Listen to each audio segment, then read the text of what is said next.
आज या घरात शेवटचा निर्णय फक्त माझाच असणार. नाहीतर नाहीतर काय करणार आहेस दामिनी?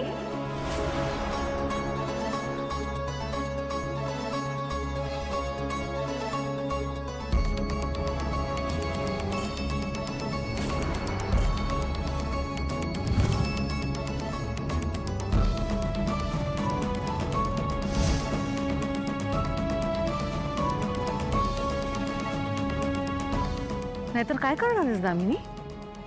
आणि इकडे काय चाललंय?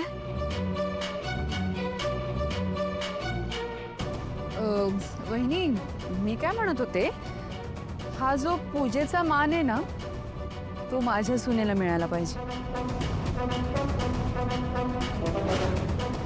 दामिनी, हा नुसता मान नसतो, ही जबाबदारी सुद्धा असते. असू दे ना मग.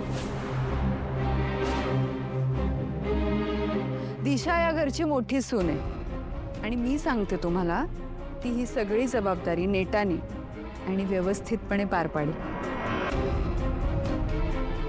ठीक आहे.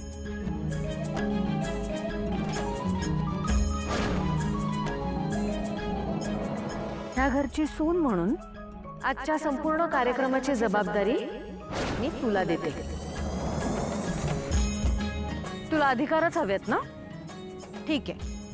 जे जे प्रिया करणार होती ते आता तू करशील.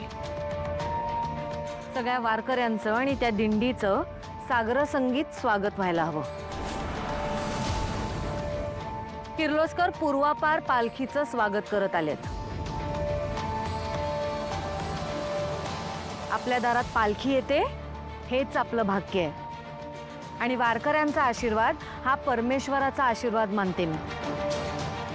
त्यामुळे त्यांच्या सेवेत कमतरता झालेली मला चालणार नाही. आणि पारू सांगेलच तुला बाकी काय करायचं ते. तुला सगळ्या गोष्टींमध्ये पुढाकार घ्यावा लागेल. मागे तर हटणार नाहीस ना जबाबदारीपासून? एक सासू मग तुम्ही अजिबात काळजी नका करू. मी सगळ्या गोष्टी व्यवस्थित जबाबदारीने पार पाडेन.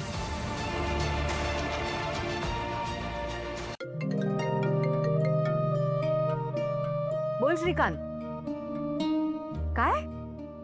दिंडी 15 मिनिटात पोचतेय? बर, ठीक आहे. पारू, किर्लोस्करांच्या नव्या सुनेला इथला कुळाचार शिकवा. वय देवी आई.